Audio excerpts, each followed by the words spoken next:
Hey everybody, what is going on, y'all? I'm on my break.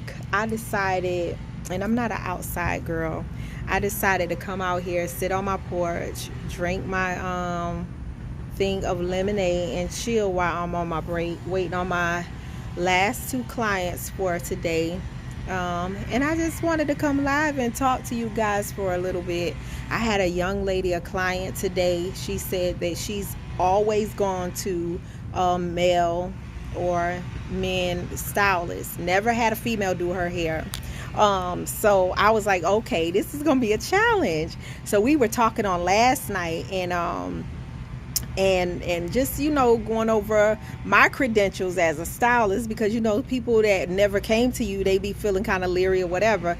So I told her I've been doing hair for 30 plus years and different things, gave her a breakdown of who I was so she'll be more comfortable. So she came today, and when I say we had an awesome time, we had a good time. She came from Temple Terrace to get her hair done. She wound up getting all her hair cut off. Hey, Miss Vivian. She came, her hair was here. She got it about my length, got a little short pixie style. She said, you do whatever that's going to fit my face. But it was just the conversation, plus doing the hair. And I just say, I'm so grateful. I'm so grateful to God that He has given me the capability and the gifts and the talents and different things, the anointing, to not just be a hairstylist, but to also be a counselor, to also be that person that has compassion for people and the love of people, like wholeheartedly. Because you got some people that can talk well or speak well, but then they don't have the compassion or passion for people or empathy or anything like that. But when I say we had us an awesome time, and not just her, all my clients all day, we just been having a real good time. On yesterday we had a good time. My client said she already know when she come, we gonna have a day of laughter. And that's what we do. We sit back, and I tell people, I'm one of the goofiest people you can ever meet, and to know me is to love me. A lot of times people, when they don't know you, they make the assumption of how you are as a person, because I'm always frowning. That's just the New York in me. That'll probably never go away. And I could be having a lot of things on my mind. It's not that I'm a mean individual. I could be in deep thought. So don't look at people's expressions on their face and assume that they're mad or they're mean or anything like that. That's just how they look. That's how I look. I'm always like this, always frowning. My mother say, fix your face, fix your face. But when I say today is a good day, I woke up and had the mindset of, you know what, something extraordinary gonna happen today. And meeting that particular lady, that new client that came from Temple Terrace to get her hair done, and she just was giving me her life story and everything. And a lot of times we think as people, we go through a lot of things, and we think that everything that we go through is so bad. And a lot of stuff that she was talking about, we had similar things that we've experienced in life. And as I begin to give her my testimony, it's like we connected, and she was like, Misha, you just don't know, you are a godsend. And I told her, just newly divorced, and we just was talking about relationships and different things like that, and how we as women, when we get into that next phase of our life, whenever God see fit to bless us with whoever He blesses us with, I said, I've taken my past relationships of what I went through. Hey everybody that's tuning in, I ain't got my glasses on, y'all, so I'm trying to focus on everybody. But past relationships, instead of complaining about it, instead of telling people this, that, or the other about it, I sat back and evaluated the whole situation, the whole relationship, the whole divorce, the whole marriage. Before I got into the marriage, I started redoing a self-evaluation within myself as a person, as a woman, as a young woman, as a young girl. I went all the way back to my childhood and started bringing myself up to today, to even not even just with marriages and relationships, even with friendships. I was a good friend as far as a listening ear, but I was a selfish friend. And so even with that, the self-evaluation, I had to come into the truth of who I was as a person, and what I can pray to make me a better person, a better friend, because I was a selfish friend. People don't want to tell their truth. I was one of those friends, like I said, I had a listening ear for you, and you could do everything in the world for me, but then I turn around and you want me to do something. I always had something to come up to. And I'm a giving person, and I do things for people and stuff like that. So when I say God has did a transformation in me, he has did a transformation in me. Sometime I get upset because you can be too good to some people. And a lot of times people go from appreciating what you do to expecting. They get comfortable with you doing things, and they don't appreciate what you do anymore. And you got to know when to cut things off. A lot of times we complain and say, you just don't appreciate what I do. When people get to that point and you can see the signs of it, you got to know when to cut things off. And givers get used a lot. They get used a lot. So I was just telling one of the young ladies I was speaking to on today, we got to know when to stop. We got to know when to step back. We got to know when to move out the way so that God can have his way in those people's life. Because a lot of times people get so comfortable and they get so dependent on you. You become their God. So they don't have to go to God in prayer. They don't have to lean in and depend on God because they have you. They have you, and you want to murmur and complain about your finances and different things like that, but everything that God has given you, you turn around and give away, and God ain't told you to make everybody your project. So these are the conversations. I mean, when I say we had a good time on today, we had a good time on today. We really did. Oh, that's a cute car. I'm just sitting out here chilling, y'all, and I ain't really wanting nothing. I'm just coming live just to talk to y'all so y'all could keep me company, because y'all know I love to talk. But today is a good day. It's bright, it's nice out. I'm sitting in the shade, the wind is blowing, and I'm just appreciating this. I'm appreciating. You hear the roosters crowing, y'all. I'm still getting used to this. I'm a city girl. I'm still getting used to this roosters and all of this kind of stuff. But for the most part, once I was sick around the holidays and everything, and God, healed my body, I began to appreciate everything about life. I don't agree with everything that I have to go through, the trials and tribulations that I have to go through. I don't always like going through it, but I begin to appreciate everything about life, just outside, period. And like I said, I've never been an outside person, but instead of complaining about it's too hot, it could be where you don't even feel no heat. It could be where your eyes don't open up. So I just begin to take this in, and I'm looking around and I'm like, God, I'm so grateful for everything that you have done and you're doing to me, through me, and for me. Even hearing the roosters, I used to complain when I first came in this neighborhood. I complained every single day about these freaking roosters because they was getting on my nerves. Now I look forward to listening to them and hearing them, because when you've ever had sickness creep up on your body and you dealing with COVID or anything, because people are dying left and right, and you get the capability of getting the use of your lungs, or you able to get the strength that you could walk around and you could bathe yourself.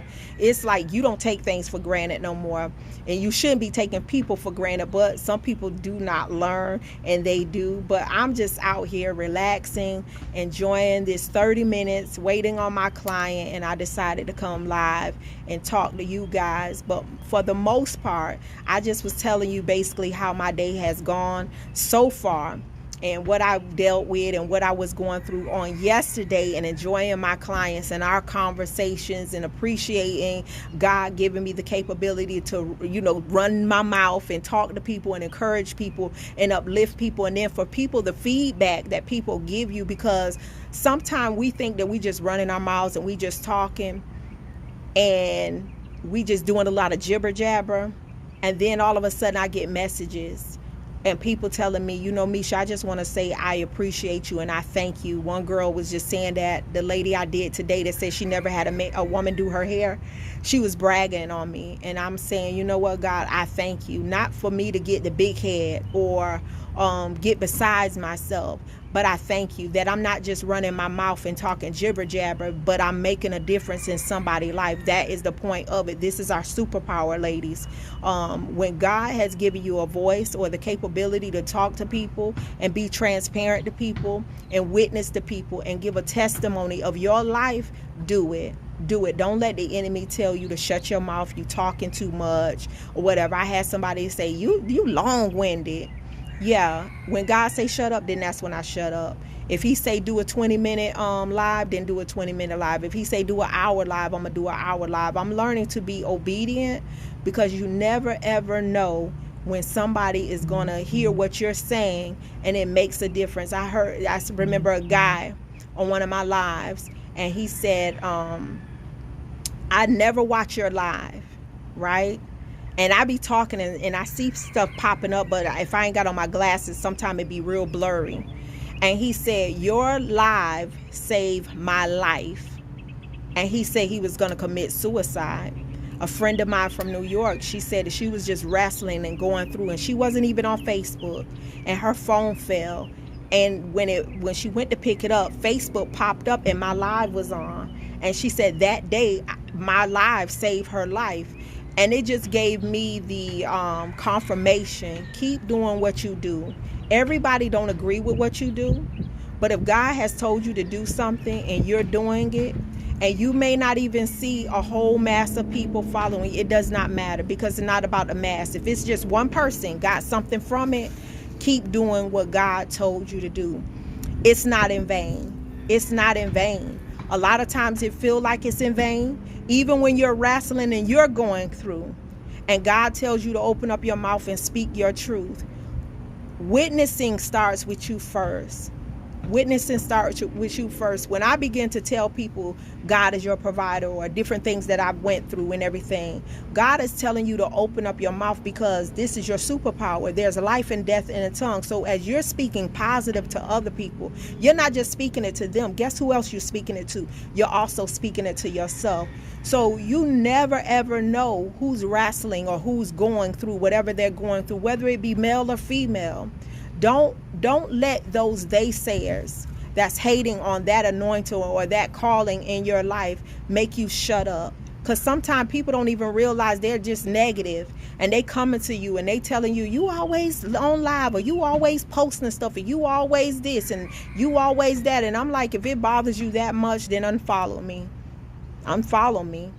But if God tells me to say something, if God tells me to post something, if God tells me to do something, if God tells me to look a certain way, if God tells me to go a certain place, then guess what? I've learned through this journey to do exactly what he told me to do. Because when I tried to do it my way, that Frank Sinatra spirit I had, that Burger King spirit I had, I wanted to do things my way. I always made a mess of things, and I had to always go back and restart. And I'm tired of starting all over. How many of you are tired of starting all over? Just follow the instructions. Just follow the instructions. So again, I didn't come live to keep y'all long. I just wanted to tell you, take time out to really, really, really, truly enjoy life. Not complaining, not talking about it's too hot, no matter if it's too cold. Some people where they living at, it's still kind of cold. We right here in hot Florida, it's nice and warm and it's comfortable. I'm sitting on my porch in the shade, something I never ever do. And I'm just like taking time out and just looking around my neighborhood and really thanking God that I have another day. I see another day because somebody didn't make it. Quit complaining about the little minute things that we have to go through in life. Quit complaining about your trials and tribulations, and begin to tell God, thank you for giving you enduring power and the strength and the capability to get up. Get up. And I made a post in the status, get up, level up, power up. Quitting is not an option, nor is it the answer. We want to give up too quick. We want to give up too fast. Yeah, okay, you've been going through this, whatever you've been wrestling with for a week, maybe a month, maybe a year, maybe 2 years, 5 years. But God say a 1,000 years is like a day. You ain't even been in it a day. Don't give up. Don't quit. Keep on. Keep on. Value come through when you've been pressed, when you've been tried through the storm, but you ain't going to be consumed. You're not going to be consumed. You're not going to be devoured. Keep focusing on the prize. Don't keep looking to the left and don't keep looking to the right. Yes, you're going to have trials and tribulations. We got to get out of this mindset of this fairy tale life that we want. We want fairy tale lives. We want the picket fence. We want the birds chirping and they singing and the music things coming out of their mouths, the music notes coming out of their mouth. That's the way we want. We want to sit on the porch with the husband and the wife and the children running around. And yeah, that's fairy tale life. That is fairy tale life. The reality of it is we're going to have trials. We're going to have tribulations. We're going to have circumstances come up in our life that's not ideal, things that we have not prepared for or expected. But nevertheless, don't complain, because guess what? God is the same God yesterday, today, and forevermore. If God delivered people back then, guess what? He's delivering now. If God delivered you last year, guess what? He's still that same God that's going to deliver you now. If God delivered you last week, guess what? He's that same God that's going to deliver you now. But you got to get out of the mindset of forgetting. You forget too easy. You got to be reminded that He is that same God. So instead of complaining and murmuring and talking about what you don't have, enjoy what you do have. No, you may not be in the best neighborhood, but thank God that you have a roof over your head. So again, don't complain. Be grateful. Be thankful. Sit back and relax sometime and quit looking for the negative and take the positive out of it. I'm sitting over here on my porch. No, this is not the neighborhood that I'm used to living in, but guess what? I'm still blessed. I have a roof over my head, nice vehicle, peaceful area. I'm looking around. You hear the birds chirping, y'all? Today is a good day. So instead of complaining, tell God thank you for everything that He is doing for you, to you, and through you. And pass it on. Tell somebody, quit complaining. Stop complaining. Stop being negative. Negative is like a cancer. It will consume you and overpower your life. But right now, this second, this minute, wherever you at, I don't care if you at work, I don't care if you in your house, look around and see what all the things that God has blessed you with and tell Him thank you. All right, guys, y'all enjoy the rest of your day. Have a blessed and wonderful day. Say a kind word to somebody, smile at somebody. Don't be like me, frowning all the time. And suck it up, take it in. And tell God thank you. He's tired of our complaints with our ungrateful selves. I'll see you guys later. All right, guys. Be blessed.